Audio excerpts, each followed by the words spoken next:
നമസ്കാരം. നമ്മൾ ഇന്ന് ഡിസ്കസ് ചെയ്യാൻ പോകുന്ന topic cytology sample collection from respiratory tract and urinary tract. അതിലാദ്യം നമ്മൾ ഡിസ്കസ് ചെയ്യാൻ പോകുന്നത് റെസ്പിറേറ്ററി ട്രാക്റ്റിലെ സാമ്പിൾ കളക്ഷനെ കുറിച്ചാണ്. മെയിനായിട്ട് നമ്മൾ കളക്ട് ചെയ്യുന്ന samples sputum, bronchial aspirate and washings, bronchial brushings, bronchoalveolar lavage. ആദ്യമായിട്ട് നമുക്ക് ഡിസ്കസ് ചെയ്യാനുള്ളത് കളക്ഷൻ ഓഫ് സ്പ്യൂട്ടമാണ്. അതിലെ ആദ്യത്തെ മെത്തേഡാണ് സ്പോണ്ടേനിയസ് ഡീപ്പ് കഫ്. ഫിക്സേറ്റീവ് അടങ്ങിയിട്ടുള്ള ഒരു വൈഡ് മൗത്ത് കണ്ടെയ്നറിലായിരിക്കും നമ്മൾ സാമ്പിൾ കളക്ട് ചെയ്യേണ്ടത്. മെയിനായിട്ട് മോർണിംഗ് സാമ്പിളാണ് നമ്മൾ പ്രിഫർ ചെയ്യുന്നത്, കാരണം ഓവർനൈറ്റ് അക്യുമുലേഷൻ ഓഫ് സെൽസ് അതിൽ ഉണ്ടായിരിക്കും. 3 അടുപ്പിച്ചുള്ള ദിവസങ്ങളിൽ നമ്മൾ സാമ്പിൾ കളക്ട് ചെയ്യണം, കാരണം ഡയഗ്നോസ്റ്റിക് ആക്യുറസി കൂട്ടാൻ വേണ്ടിയിട്ടാണ് നമ്മൾ ഇങ്ങനെ ചെയ്യുന്നത്. അതേപോലെ തന്നെ ഡീപ്പ് കഫ് ഉണ്ടെങ്കിൽ മാത്രമേ നമ്മൾ സാമ്പിൾ കളക്ട് ചെയ്യാൻ പാടുള്ളൂ. സലൈവയ്ക്ക് യാതൊരു ഡയഗ്നോസ്റ്റിക് വാല്യൂവും. അടുത്തതായിട്ട് നമ്മൾ ഡിസ്കസ് ചെയ്യാൻ പോകുന്ന ടോപ്പിക് സ്പ്യൂട്ടം പൂൾ എന്നുള്ള മെത്തേഡാണ്. ഇതിൽ 3 മോർണിംഗ് സാമ്പിളുകൾ ഒരു സിംഗിൾ സാമ്പിളായിട്ട് കളക്ട് ചെയ്യുന്ന മെത്തേഡാണ് സ്പ്യൂട്ടം പൂൾ എന്ന് പറയുന്നത്. മെയിനായിട്ട് ലങ് ക്യാൻസർ ഡിറ്റക്ഷന് വേണ്ടിയിട്ടാണ് സ്പ്യൂട്ടം പൂൾ നമ്മൾ ഉപയോഗിക്കാറ്. സാക്കോമണോസ് ഫിക്സേറ്റീവ് ആണ് ഇവിടെ ഉപയോഗിക്കുന്നത്. അടുത്ത ഒരു മെത്തേഡാണ് aerosol method of sputum induction. 15% saline with 20% propylene glycol ആണ് നമ്മളിവിടെ സ്പ്യൂട്ടം ഇൻഡ്യൂസ് ചെയ്യാൻ വേണ്ടിയിട്ട് ഉപയോഗിക്കുന്നത്. നെബുലൈസർ വഴിയാണ് നമ്മൾ സ്പ്യൂട്ടം ഇൻഡ്യൂസ് ചെയ്യുന്നത്. എയർ പമ്പോ അല്ലെങ്കിൽ ഓക്സിജൻ സിലിണ്ടറോ വെച്ചിട്ട് ആണ് അവിടെ വേപ്പറൈസേഷൻ നടത്തുന്നത്. ഇവിടെ പേഷ്യന്റിന് ഭയങ്കര സ്ട്രെയിൻ അനുഭവപ്പെടാൻ ചാൻസ് കൂടുതൽ. അടുത്തതായിട്ട് നമ്മൾ പറയാൻ പോകുന്ന ടെക്നിക്ക് ബ്രോങ്കിയൽ ആസ്പിറേറ്റ്സ് ആൻഡ് വാഷിങ്സ്. ഇതൊരു ബ്രോങ്കോസ്കോപ്പിക് പ്രൊസീജിയർ ആണ്. ഏകദേശം 3 to 5 ml sterile saline solution നമ്മൾ ഈ ബ്രോങ്കയിലേക്ക് ഇൻസ്റ്റിൽ ചെയ്യുകയും അത് റീ ആസ്പിറേറ്റ് ചെയ്തെടുക്കുകയും ആണ് ചെയ്യുന്നത്. ആ സാമ്പിളിൽ സെൽസ് ഉണ്ടായിരിക്കുകയും അത് സൈറ്റോളജിക്കൽ എക്സാമിനേഷൻസിന് വേണ്ടിയിട്ട് ഉപയോഗിക്കുകയാണ് ചെയ്യുന്നത്. അതിന്റെ അഡ്വാൻറ്റേജ് ആയിട്ട് പറയുന്നത് ലോക്കലൈസേഷൻ ഓഫ് ക്യാൻസർ, അതുപോലെ തന്നെ ഈസി ടു സ്ക്രീൻ. ഡിസഡ്വാൻറ്റേജ് ആയിട്ട് പറയുന്നത് പേഷ്യന്റിന് വളരെ അൺപ്ലസന്റ് ആയിട്ടുള്ള ഒരു സിറ്റുവേഷൻ ആണ് ക്രിയേറ്റ് ചെയ്യുന്നത്. അതുപോലെ തന്നെ ഹൈലി സ്കിൽഡ് ഫിസിഷ്യൻ ഉണ്ടായിരിക്കണം, അതർവൈസ് അൺസാറ്റിസ്ഫാക്ടറി ആയിരിക്കും ഇതിന്റെ റിസൾട്ട് എന്ന് പറയുന്നത്. അടുത്ത മെത്തേഡാണ് ബ്രോങ്കിയൽ ബ്രഷിങ്സ്. ഇതൊരു സർക്കുലാർ സ്റ്റിഫ് ബ്രഷ് ഉപയോഗിച്ചിട്ടാണ് നമ്മൾ ബ്രോങ്കിയൽ ബ്രഷിങ്സ് ചെയ്യുന്നത്. ഒരു ബ്രോങ്കോസ്കോപ്പിക് ഇൻസ്ട്രുമെന്റിന്റെ കൺട്രോളിലായിരിക്കും നമ്മൾ ഈ ടെക്നിക്ക് ചെയ്യുക. പെരിഫറൽ ലങ് ലീഷൻസിനെയൊക്കെ ഡയഗ്നോസ് ചെയ്യാൻ വേണ്ടിയിട്ടാണ് നമ്മൾ ബ്രോങ്കിയൽ ബ്രഷിങ്സ് ഉപയോഗിക്കുന്നത്. അടുത്ത ടെക്നിക്കാണ് ബ്രോങ്കിയോ ആൽവിയോളാർ ലാവേജ് അല്ലെങ്കിൽ BAL എന്ന് പറയും. ഇതൊരു ലോക്കൽ അനസ്തേഷ്യയുടെ അണ്ടറിലായിരിക്കും നമ്മൾ ചെയ്യുക. ബ്രോങ്കോസ്കോപ്പാണ് ഇവിടെ ഉപയോഗിക്കുന്നത്. അതുപോലെ തന്നെ നമ്മൾ പ്രിഫർ ചെയ്യുന്ന സൈറ്റ് എന്ന് പറയുന്നത് റൈറ്റ് മിഡിൽ ലോബും അതേപോലെ തന്നെ ലിംഗുലയാണ് പ്രിഫർ ചെയ്യുന്നത്. കാരണം നമുക്ക് അവിടെ ചെയ്യാൻ, അതായത് ടെക്നിക്കൽ കൺവീനിയൻസ് വളരെ കൂടുതലായിരിക്കും. അതുപോലെ തന്നെ അവിടെയുള്ള സെൽസിന്റെയും ഫ്ലൂയിഡിന്റെയും എമൗണ്ട് കമ്പാരറ്റീവ്ലി കൂടുതലുമായിരിക്കും. ഒരു 100 to 300 ml സലൈൻ ആയിരിക്കും നമ്മളിവിടെ ഇൻസ്റ്റിൽ ചെയ്തിട്ട് അതുപോലെ റീആസ്പിറേറ്റ് ചെയ്തെടുക്കുന്നത്. അതിൽ നമ്മുടെ സെൽസുകൾ ഉണ്ടായിരിക്കും. അതിനെ സൈറ്റോളജിക്കൽ ഇവാലുവേഷന് വേണ്ടിയിട്ട് ഉപയോഗിക്കുകയാണ് ചെയ്യുക.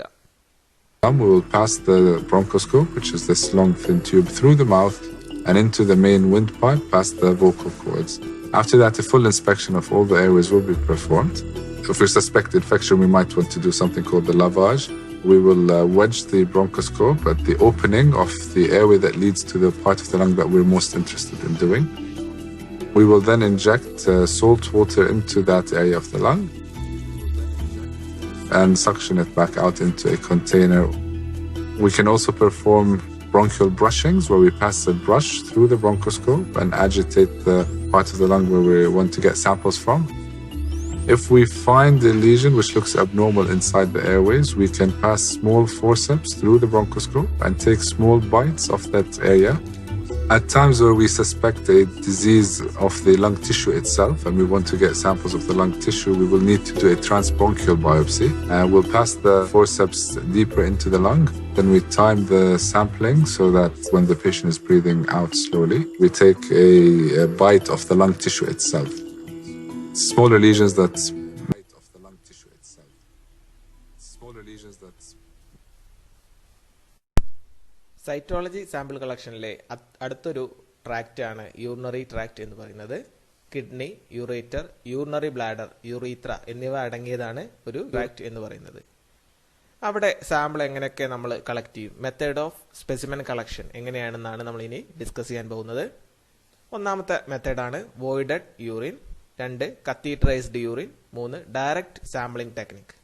ഈ ഡയറക്റ്റ് സാമ്പിളിംഗ് ടെക്നിക്ക് തന്നെ വീണ്ടും 3ആയിട്ട് ഡിവൈഡ് ചെയ്തിട്ടുണ്ട്. ബ്ലാഡർ വാഷിങ്സ്, അതുപോലെ തന്നെ cell collection by retrograde catheterisation of ureter, direct ബ്രഷിങ്സ്.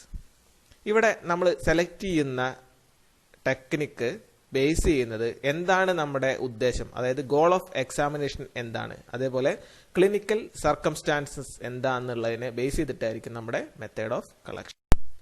അടുത്തതായിട്ട് യൂറിൻ സാമ്പിൾ കളക്ഷൻ പ്രൊസീജിയർ ആണ് നമ്മൾ ജസ്റ്റ് പറയാൻ പോകുന്നത്. സാമ്പിൾ കളക്ട് ചെയ്യുന്നതിന് മുമ്പേ പേഷ്യന്റ് അത്യാവശ്യം വെള്ളം കുടിച്ചിട്ടുണ്ടായിരിക്കണം, വാട്ടർ ഇൻടേക്ക് അത്യാവശ്യം ഉണ്ടായിരിക്കണം. അതിനുശേഷം സാമ്പിൾ നമുക്കൊരു വൈഡ് മൗത്ത് ആയിട്ടുള്ള പ്ലാസ്റ്റിക് കണ്ടെയ്നറിൽ എടുക്കാവുന്നതാണ്. അതിൽ ഫിക്സേറ്റീവും അടങ്ങിയിട്ടുണ്ടായിരിക്കണം. വോയിഡഡ് യൂറിൻ സാമ്പിളോ അല്ലെങ്കിൽ ഇൻസ്ട്രുമെന്റ് ഉപയോഗിച്ചിട്ടോ നമുക്ക് സാമ്പിൾ കളക്ട് ചെയ്യാം. കളക്ഷന് ശേഷം നമ്മൾ ലാബിൽ ചെയ്യുക എന്നുള്ളതാണ് വളരെ ഇമ്പോർട്ടന്റ് ആയിട്ടുള്ള ഒരു കാര്യം. പേഷ്യന്റിന്റെ നെയിം, ഡേറ്റ് ഓഫ് ബർത്ത് എന്നുള്ള കാര്യങ്ങളൊക്കെ നമ്മൾ അതിൽ ജസ്റ്റ് ലേബൽ ചെയ്യണം. അതുകൂടാതെ തന്നെ ഹോസ്പിറ്റൽ ID കാര്യങ്ങളൊക്കെ ലേബൽ ചെയ്യാം. ഒരിക്കലും ലിഡിന്റെ മുകളിൽ നമ്മൾ കാര്യങ്ങൾ ലേബൽ ചെയ്യാൻ പാടില്ല, കാരണം അത് മാറാനുള്ള ചാൻസ് കൂടുതലാണ്, ലിഡ് മാറാനുള്ള ചാൻസ് കൂടുതലാണ്. അതുപോലെ തന്നെ നമ്മൾ കളക്ട് ചെയ്ത് നെയിമൊക്കെ എഴുതി ഒക്കെ ശരിയാക്കിയിട്ട് അത് ഒരു ബയോ ഹസാർഡ് ബാഗിൽ വേണം പ്ലേസ് ചെയ്യാൻ വേണ്ടിയിട്ട്. അതിൻ്റെ കൂടെ തന്നെ റിക്വസിഷൻ ഫോമും നമ്മൾ പ്ലേസ് ചെയ്തിട്ടുണ്ടായിരിക്കണം. അതിനുശേഷം നമുക്ക് സൈറ്റോളജി ലാബിലേക്ക് അത് അയക്കാവുന്നതാണ്. ഇതിലെ ആദ്യത്തെ മെത്തേഡാണ് വോയിഡഡ് യൂറിൻ സാമ്പിൾ എന്ന് പറയുന്നത്. വളരെ ഈസി ആയിട്ട് പെർഫോം ചെയ്യാവുന്ന ഒരു മെത്തേഡാണ് വോയിഡഡ് യൂറിൻ സാമ്പിൾ കളക്ഷൻ എന്ന് പറയുന്നത്. ലീസ്റ്റ് എക്സ്പെൻസീവ് എന്നുള്ളതാണ് മറ്റൊരു അഡ്വാൻറ്റേജ് ആയിട്ട് പറയുന്നത്. റൂട്ടീൻ സൈറ്റോളജിക്കൽ ഇവാലുവേഷൻ ഒക്കെ വേണ്ടിയിട്ട് നമുക്ക് വോയിഡഡ് യൂറിൻ സാമ്പിൾ പ്രിഫർ ചെയ്യാവുന്നതാണ്. അതുപോലെ തന്നെ renal tubule, renal pelvis, ureter, bladder, urethra വഴിയൊക്കെ നമ്മുടെ യൂറിൻ സാമ്പിൾ പാസ് ചെയ്യുന്നത് കൊണ്ട് തന്നെ അവിടെ ഷെഡ് ചെയ്യുന്ന സെൽസുകളൊക്കെ നമ്മുടെ യൂറിനിൽ ഉണ്ടാവുകയും അവിടെയുള്ള പ്രിലിമിനറി അസസ്മെന്റിനൊക്കെ വേണ്ടി നമുക്ക് വോയിഡഡ് യൂറിൻ സാമ്പിൾ ഉപയോഗിക്കാവുന്നതുമാണ്. അതിന്റെ കളക്ഷനെ കുറിച്ച് ഡിസ്കസ് ചെയ്യുകയാണെങ്കിൽ നമ്മൾ കൂടുതലായിട്ട് മോർണിംഗ് സാമ്പിൾ ആയിരിക്കും പ്രിഫർ ചെയ്യുക. ഇതിനൊരു ഡിസഡ്വാൻറ്റേജ് ഉണ്ട്, സെൽ ഡീജനറേഷൻ മോർണിംഗ് സാമ്പിളിൽ കൂടുതലായിരിക്കും. അതുകൊണ്ട് തന്നെ നമ്മൾ സെക്കൻഡ് മോർണിംഗ് വോയിഡഡ് സാമ്പിൾ ആയിരിക്കും ഉപയോഗിക്കുക. അതുപോലെ തന്നെ അടുപ്പിച്ചിട്ടുള്ള 3 ദിവസത്തെ സാമ്പിൾ നമ്മൾ കളക്ട് ചെയ്യണം, കാരണം നമ്മുടെ ഡയഗ്നോസ്റ്റിക് ആക്യുറസി കൂട്ടാൻ വേണ്ടിയിട്ടാണ് നമ്മൾ ഇങ്ങനെ ചെയ്യുന്നത്. അടുത്ത മെത്തേഡാണ് കത്തീഡ്രൈസ്ഡ് യൂറിൻ. കത്തീഡ്രൈസ്ഡ് യൂറിൻ സാമ്പിൾ കളക്ട് ചെയ്യുന്നത് കത്തീഡറിന്റെ ഹെൽപ്പോട് കൂടിയാണ്. ഇപ്പോൾ നിങ്ങൾ പിക്ചറിൽ കാണുന്ന പോലെ നമുക്ക് സാമ്പിൾ കളക്ട് ചെയ്യുന്നതാണ്. കത്തീഡർ ഇൻസേർട്ട് ചെയ്യുകയും കത്തീഡർ വഴി വരുന്ന യൂറിൻ സാമ്പിളിനെ നമ്മൾ കളക്ട് ചെയ്യുകയാണ് ചെയ്യുന്നത്. അടുത്തതായിട്ട് നമ്മൾ പറയാൻ പോകുന്നത് ഡയറക്റ്റ് സാമ്പിളിംഗ് ടെക്നിക്കാണ്. അതിൽ ഒന്നാമത്തതാണ് ബ്ലാഡർ വാഷിംഗ് ഓർ ബാർബറ്റേജ് എന്ന് പറയുന്നത്. റിക്കറന്റ് ആയിട്ട് ബ്ലാഡർ ട്യൂമർ വരുന്ന കേസിലോ അല്ലെങ്കിൽ പുതുതായിട്ട് ബ്ലാഡർ ട്യൂമർ വരുന്ന പേഷ്യൻസിലോ ആണ് നമ്മൾ ഈ ടെക്നിക്ക് ഉപയോഗിക്കാറ്. കാരണം വെൽ പ്രിസർവ്ഡ് ആയിട്ടുള്ള സെല്ലുലാർ കോൺസ്റ്റിറ്റ്വൻസ് അല്ലെങ്കിൽ സെല്ലുലാർ ക്യാരക്ടേഴ്സ് നമുക്ക് ഇവിടെ ആവശ്യമാണ്. അതുകൊണ്ടാണ് നമ്മൾ ഈ ടെക്നിക്ക് ഉപയോഗിക്കുന്നത്. അതുപോലെ തന്നെ യൂറിനറി എപ്പിത്തീലിയത്തിൽ വരുന്ന DNA പ്ലോയിഡി അനാലിസിസ് ചെയ്യാൻ വേണ്ടിയിട്ടും നമ്മൾ ഈ ടെക്നിക്ക്. നമുക്ക് ഇനി ഇതിന്റെ പ്രൊസീജിയറിലേക്ക് കടക്കാം. ബ്ലാഡർ ഫസ്റ്റ് കത്തീഡർ ഉപയോഗിച്ചിട്ട് എംറ്റി ചെയ്തിട്ടുണ്ടായിരിക്കണം. അതിനുശേഷം ഒരു 50 to 100 ml നോർമൽ സലൈനോ അല്ലെങ്കിൽ റിംഗേഴ്സ് സൊല്യൂഷനോ ഉപയോഗിച്ചിട്ട് നമുക്ക് അവിടേക്ക് ഇൻസ്റ്റൽ ചെയ്യുകയും അതുപോലെ അത് റീആസ്പിരേറ്റ് ചെയ്യുകയാണ് ചെയ്യുക. സിസ്റ്റോസ്കോപ്പിന്റെ ഹെൽപ്പോട് കൂടിയാണ് നമ്മൾ ഈ പ്രൊസീജിയർ ചെയ്യുന്നത്. ഇതേ പ്രൊസീജിയർ തന്നെ നമുക്ക് കത്തീഡർ ഉപയോഗിച്ചിട്ടും ചെയ്യാവുന്നതാണ്, പക്ഷെ പേഷ്യന്റിന് വളരെ ബുദ്ധിമുട്ട് ഫീൽ ചെയ്യാൻ ചാൻസ് കൂടുതലാണ്. അടുത്ത ടെക്നിക്കാണ് retrograde catheterisation of ureter or renal pelvis. മെയിനായിട്ട് യൂറേറ്ററിലും റീനൽ പെൽവിസിനുമുള്ള സ്പേസ് ഒക്യുപ്പൈങ് ലീഷൻസിനെ കണ്ടെത്താൻ വേണ്ടിയിട്ടാണ് നമ്മൾ ഈ ടെക്നിക്ക് ഉപയോഗിക്കുന്നത്. അതുപോലെ തന്നെ സ്റ്റോണ്, ബ്ലഡ് ക്ലോട്ട്, ട്യൂമറിനെയൊക്കെ ഡിഫറൻഷിയേറ്റ് ചെയ്യാൻ വേണ്ടിയിട്ട് നമ്മൾ ഈ ടെക്നിക്ക് ഉപയോഗിക്കാറുണ്ട്. ചില സമയങ്ങളിൽ വോയിഡഡ് യൂറിൻ സെഡിമെന്റിൽ നമുക്ക് ട്യൂമറിന്റെ സാധ്യതകൾ കാണുകയും പക്ഷേ യൂറിനറി ബ്ലാഡറിൽ അത് കണ്ടെത്താൻ പറ്റാത്തൊരവസ്ഥയും വരും. അങ്ങനത്തെ കണ്ടീഷനിൽ ലോക്കലൈസേഷൻ ഓഫ് മാലിഗ്നന്റ് ട്യൂമർ നടത്താൻ വേണ്ടിയിട്ട് നമ്മൾ ഈ റിട്രോഗ്രേഡ് കത്തീഡ്രൈസേഷൻ എന്നുള്ള ടെക്നിക്ക് ഉപയോഗിക്കാറുണ്ട്.